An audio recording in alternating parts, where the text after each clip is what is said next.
পেয়ে, রাষ্ট্র ক্ষমতা হাতে পেয়ে খবরদার তুমি কখনো কারো প্রতি, কোন জনগণের প্রতি, দুর্বলের প্রতি জুলুম করবে না। কেন করবে না? ভয় পাও আল্লাহকে। ওই জুলমের ভিতরে আর আল্লাহর কাছে মাঝখানে কোনো পর্দা নেই। মানে আল্লাহ তাআলা দেখেন এই জুলমগুলো, আল্লাহ তাআলা হিসাব রাখেন। সুতরাং জুলম, অবিচার, অত্যাচার এগুলি কঠিন গুনাহ, কিন্তু যদি এই জুলমকে কেউ ক্ষমা করে দিতে পারে, এটা হলো তার উত্তম গুণ, উত্তম চরিত্র। আল্লাহু আকবার বলবেন না? তাহলে কয়টা গুণ অর্জন করতে রাসূলুল্লাহ বললেন? এটা দুনিয়া এবং আখিরাতে উত্তম গুণ। একটি হলো তাসিল মান কাতাকা, তোমার সঙ্গে যে সম্পর্ক ছিন্ন করেছে। আজকে দেখা যায় সমাজে জায়গা জমি টাকা পয়সা নিয়ে আপন মায়ের পেটের ভাই, গ্রামে এই রোগগুলি আছে। মায়ের পেটের ভাইয়ের সাথে সম্পর্ক ছিন্ন, চাচার সাথে সম্পর্ক ছিন্ন, ফুফুর সাথে সম্পর্ক ছিন্ন, মামার সাথে সম্পর্ক ছিন্ন, খালার সাথে সম্পর্ক ছিন্ন। এই যে আপন সম্পর্কগুলো, এগুলো আল্লাহর আরশে লটকানো থাকে, আল্লাহর আরশে ঝুলন্ত থাকে। যে আপন সম্পর্ক ছিন্ন করলো, সে যেন আল্লাহর আরশের সাথে সম্পর্ক ছিন্ন করলো। নাউযুবিল্লাহ মিন যালিক। এই হাজী সাহেব 14 হাত পাগড়ি লাগাইছো, নামাজের দাগ কপালে পড়ে গিয়েছে। হাজী সাহেব, তুমি তো ভণ্ড প্রতারক হাজী, এখন পর্যন্ত তোমার চরিত্র ঠিক হয় না। সম্পর্ক গড়ো মানুষের সাথে, ভেঙো না। সম্পর্ক গড়ো, ছিন্ন করো না, জোড়া লাগাও। কে বলছেন? আল্লাহ বলেছেন, রাসূলুল্লাহ বলেছেন। আপনারা বোধহয় আমার প্রতি রাগ করছেন না? গ্রামে জিনিসগুলো আছে না নাই? সুতরাং আসুন, ছিন্ন করবো না, জোড়া লাগাবো। দূরে ঠেলে দেবো না, কাছে ডেকে নেবো ইনশাআল্লাহ। বলুন ইনশাআল্লাহ। বন্ধুরা আমার, মুরব্বিরা আমার, আপনজনের সাথে সম্পর্ক জোড়া লাগাও, রক্তের সম্পর্ক জোড়া লাগাও। সে যদি না লাগায়, তুমি তোমার পক্ষ থেকে চেষ্টা করো, তুমি তোমার পক্ষ থেকে চেষ্টা করো। তোমার যিনি মালিক, ওই আল্লাহ তাআলা অবশ্যই তোমাকে উত্তম জাযা প্রদান করবে। ইন্নাল্লাহা মা'আল্লাযীনা ইত্তাকু ওয়াল্লাযীনা হুম মুহসিনুন। যারা ইহসান করে, ইহসান যারা করে, আল্লাহ তাআলা তাদের সাথে থাকেন। এটা আল্লাহর কথা। এই জন্য আমরা সম্পর্ক ছিন্ন করব না, জোড়া দেওয়ার চেষ্টা করব। বলুন ইনশাআল্লাহ। এরপরে আল্লাহ নবী বললেন, ওয়া তু'তি মান হারামা। তোমার একদিন বিপদ গেছে, তোমার একদিন অভাব গিয়েছে, তুমি তোমার বন্ধুর কাছে, আপনজনের কাছে, প্রিয়জনের কাছে, এলাকায় দিতে পারে এমন লোকের কাছে তুমি হাত পেতেছিলে, কিন্তু সেদিন তিনি দেওয়ার মতো সুযোগ ছিল, তোমাকে দেয় নাই, মাহরুম করেছে, বঞ্চিত করেছে, দেয় নাই। আজকে তোমার যদি সামান্য কিছু দেওয়ার মতো তৌফিক, এবিলিটি, সামর্থ্য যদি থাকে, সামান্য কিছু দেওয়ার যদিও ক্ষমতা তোমার থাকে, তুমি তাকে দাও। ওই পিছনের কথা তুমি স্মরণ করে তাকে দেওয়া বন্ধ করিও না। আল্লাহু আকবার। কিছু অমানুষ আছে, বাহ্যিক চেহারাটা মানুষের মতো, অভ্যন্তরীণ চরিত্রটা পশুর থেকেও খারাপ। কয়ে আরে মনে নাই, মনে নাই তোর কাছে গেছিলাম, আমার দেশ নাই, এই ব্যবহার তুই আমার সাথে করেছিলি, যা। এরকম একটা ধমক দিয়ে দিল। আরে না, ও যা করছিল মনে রাখো, আরশের মালিক তোমাকে দেবে, আরশের মালিক তোমাকে দেবে। ও কথাটা ভুলে যাও। তোমার তৌফিক আছে, তুমি তাকে কিছু দেওয়ার চেষ্টা করো। আল্লাহ তাআলা এই গুণ আমাদের মধ্যে দান করুন। আমিন। উফু আম্মান যালামাক, তোমার প্রতি যে জুলম করলো, অবিচার করলো, অন্যায় করলো, সেই জালিম, দুনিয়ার জালিমরা চিরদিন একরকম থাকে না। কথা ঠিক না বলুন? যত বড় জালিম হও না কেন তুমি, পৃথিবীর কোন ডিক্টেটর চিরদিন একরকম থাকে না। সুতরাং ও জালিম, তুমি, তোমার মাজলুমেরা তোমাকে ক্ষমা করলো, ইতিহাস তোমাকে ক্ষমা করবে না। সুতরাং কেউ আপনার প্রতি জোর করেছে, পারিবারিক জুলুম হতে পারে, সামাজিক জুলুম হতে পারে, রাজনৈতিক জুলুম হতে পারে। কথা ঠিক কিনা বলুন? এখন তো রাজনৈতিক জুলুমটা বেশি হয়। আমি অবশ্য বিশ্বাস মানুষের গুলি বলবো না, বললে মূল্যচুরিতে হয়তো আমার ফাঁসিও হয়ে যেতে পারে। আমরা এক আজব দেশে বাস করি। কোন দেশে বাস করি? আজব দেশে বাস করি, যেখানে বিচার ব্যবস্থা অন্যরকম। কথা ঠিক কিনা? একটা কিসা বলবো, গল্প বলবো, রাগটা করবেন না তো? কোরআন হাদিস না কিন্তু। কি বলবো? গল্প, গল্প, কিচ্ছা। ওই আগেকার দিনে রাত্রিবেলা ঘুমাইলে দাদা দাদি, নানা নানি, মুরব্বীরা এরকম কিসা গল্প বলতো, কাহিনী। এক এলাকায় উস্তাদ আর ছাত্রী দুজনে মিলে গেছে। এখন গিয়ে দেখে ওই দেশে তেলের দাম, নুনের দাম, চিনির দাম, ঘিয়ের দাম, দুধের দাম সব এক।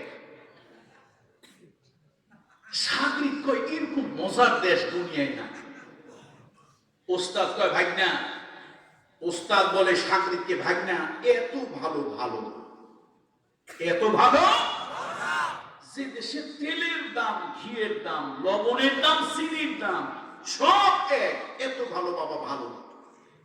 কয় মামা, আপনি আমার মামা, আপনি আমার গুরু, যাই বলেন, এ দেশ আমি ছাড়বো না, দেশেই থাকবো। কয় বাবারে, তোর একটা নসিহাত করি, নসিহাত করি, এ দেশে আমি থাকবো না, দেশটা সুবিধা নেই। ঠিক আছে, তুই যখন যাবি না থাক। ওস্তাদ চলে গেছে, মামা চলে গেছে, ভাগনা, শিষ্য, গুরু চলে গেছে, কে আছে? শিষ্য আছে। এখন খায়, জন্মের খাওয়া খায়। ঘির দাম, তেলের দাম যদি এক হয়, কেউ তেল খায়, ঘি তো খাওয়ার মতো। লবণের দাম, চিনির দাম এক, সবটা এক। খাইতেস, কপাল ভালো না মন্দ আল্লাহ জানে। কয়দিন পর ওই দেশে একটা দেওয়াল ভেঙে পড়ছে, 3টা লোক মারা গেছে। বাদশার কাছে গেল বিচার, বাদশাহ আপনি একজন ন্যায়পরায়ণ বাদশাহ, কেন রাজা বাদশাদেরকে আবার পাম দেওয়ার কিছু লোক থাকে, ও তেল মারে, ওদের চরিত্র যেমন রাজা বাদশারা চলে তেমন। এখন ওরা তেল মারে আর কয়, স্যার জাহাপানা, আপনার মতো একজন সুবিচারক নাই, এই দুনিয়া আছে কিনা সন্দেহ। আপনার দেশে দেওয়াল সাফায় 3জন লোক মারা গেল, তো কি করতে হবে? বলে এই দেওয়ালাকে ফাঁসি দিতে হবে। হ্যাঁ, কথা রাইট। দেওয়াল ভেঙে মানুষ মারা গেল, দেওয়ালালা ফাঁসি। ধরে আনা হলো দেওয়ালাকে। দেওয়ালালা কয়, স্যার দেওয়াল আমার ঠিক আছে, কিন্তু এটা তো আমি বানাই নাই, বানাইছে একটা রাজমিস্ত্রি, ফাঁসি যদি হয় ওর হওয়া উচিত। বাচ্চা এই বুদ্ধিজীবীরা, তোমরা একটু বুদ্ধি দাও। কয় হুজুর কথা রাইট। কথা কি? যদি ফাঁসি হয় তাহলে দেওয়ালার হবে কেন? দেওয়ালারা তো দেওয়াল বানায় নাই, যে বানাইছে ওর ফাঁসি হোক। বাচ্চাকে বুদ্ধিটা তোমাদের ঠিক আছে। এই দেওয়াল বানাইছে কোন রাজমিস্ত্রি আর কোন জোগালে, ধরে আনো। ধরে আনলো। রাজমিস্ত্রি কয়, জাহাপানা এই দোষ আমার না, তার কারণ আমি তো মশলা দিয়ে একটার পর ইট গেঁথেছি, মশলাটা তো বানা দিয়েছে দোকানে, ও যে কয়টায় কয়টা ভাজাইছে তা কি আমি জানি? বুদ্ধিজীবীরা তো হুজুর কথার মধ্যে যুক্তি আছে। তাহলে ওই জোগালে বেটা তোর ফাঁসি। জোগালে কয়, জাহাপানা কথা তো ঠিক, মশলায় ভেজাল না হইলে দেওয়ালে ভেজাল হইতে পারে না, কথা রাইট। তবে আমার একটা কথা আছে জনাব, দোষটা আমার না, এই রাস্তা দিয়ে একটা হাতি যাচ্ছিল, হাতিটা হঠাৎ পাগলামি করার কারণে আমার হুশটুস ঠিক ছিল না। পানি দিছি না চুন দিছি, ইট দিছি না সুরকি দিছি, সিমেন্ট দিছি না বালু দিছি, কোনো কিচ্ছু খেয়াল নেই। বাদশা কয় বুদ্ধিজীবীরা স্যার কথা তো যৌক্তিক, যদি প্রকৃত আপনি বিচার করতে চান তাহলে তো এই হাতিরে ধরে আনা, হাতিরে আর হাতির মাহুতে অনেক খোঁজাখুঁজির পর আনা হলো। এই বেটা হাতির মাহুত, তুই এই কাজ করলি কেন? ফাঁসি তো। মাহুত কয় স্যার আমি তো আমার হাতিটা নিয়ে ঠিকই যাচ্ছিলাম, ভদ্র হয়ে যাচ্ছিল, ওই বেটা কামার 2 টাকা 6 টাকা কুয়াল একটা বানাতে গিয়ে এমন হারুদ ফুরুদ বাড়ি মারছে, বাড়ির তালে তালে আমার হাতি পাগল হইয়া পাগলামি শুরু করছে। এখন আমি তো হাতে নিয়ন্ত্রণ করতে পারতেছি না। বুদ্ধিজীবীরা কথা তো রাইট, কথা কি যুক্তি আছে না কথায়? এই হাতি পাগলামি না করলে তো মশলায় ঝামেলা হইতো না। তো হাতি পাগলামি করছে কার কারণে?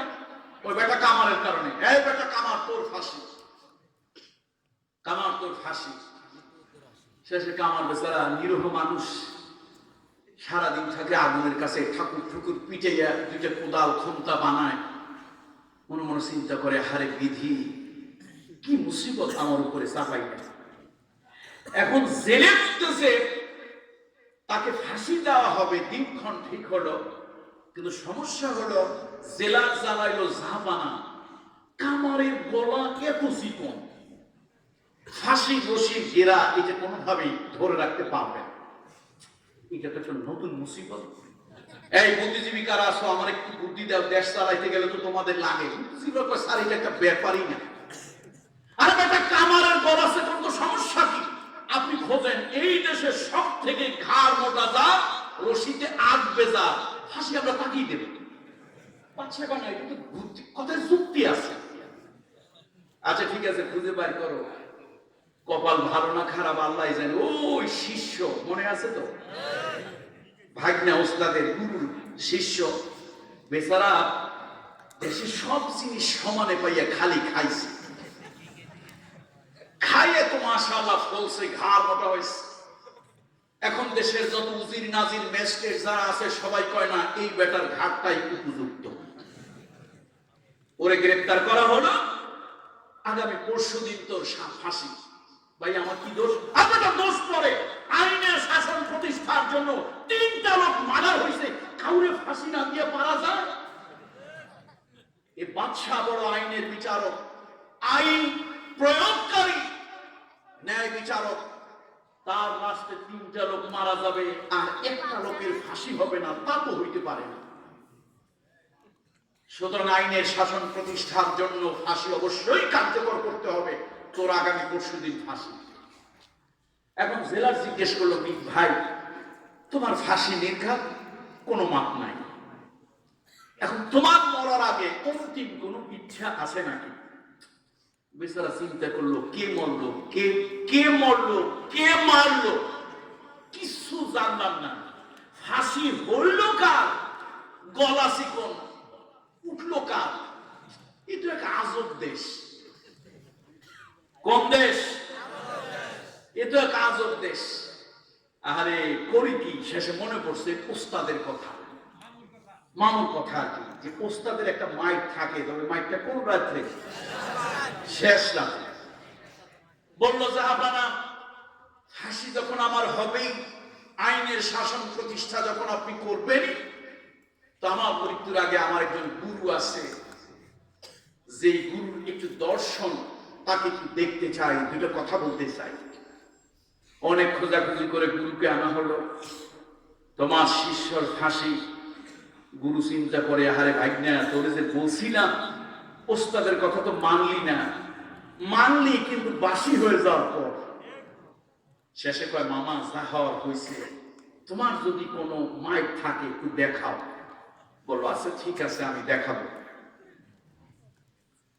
ভাগ্নার ফাঁসি হবে, রাজ দরবারে সবকিছু রেডি, ফাঁসি নির্দিষ্ট সময়। ওস্তাদ এসে চিৎকার দিয়ে বাদশার কদমের সামনে পড়ে গেল, জাহাপানা দিতে যখন চান আপনি একজন ন্যায়পরায়ণ বাদশাহ, 3টা লোক নিহত হওয়ার জন্য, আইনের শাসন প্রতিষ্ঠার জন্য ফাঁসি যখন আপনি দেবেন, তো আমার একটা ছোট্ট আর্জি, দয়া করে ভাইগনাকে নয়, আমার শিষ্যকে নয়, আমাকে দেন। বাদশাহ কয়, দুনিয়ার মানুষ বাঁচতে চায়, তুমি মিয়া নিজের থেকে মরতে চাও, বা কারণটা কি? কয়, হুজুর আমি স্বপ্নে দেখলাম এই ফাঁসির দড়ি যার গলায় পড়বে সে বিনা হিসাবে স্বর্গে। বিনা হিসাবে কোথায়? এখন বাদশাহ মাথার মধ্যে ঢুকছে, ফাঁসি আমার, রশি আমার, লোক আমার, লস্কর আমার, জনগণ আমার, দেশ আমার, আইন আমার, বিচার আমার, আর বেহেশতে যাবে, স্বর্গে যাবে বেটা উস্তাদ, এটা তো হইতে পারে না। পুতিন নাজির দ্বারা বেহেশতে যদি যাইতে হয় আমি যাব, ফাঁসি রশি আমার গলায় না। আমার দেশ, আমার আইন, আমার আদালত, আমার বিচার, বেহেশতে যাবে কি? বেহেশতে যাবে ওই বেটা, এটা তো হইতেই পারে না।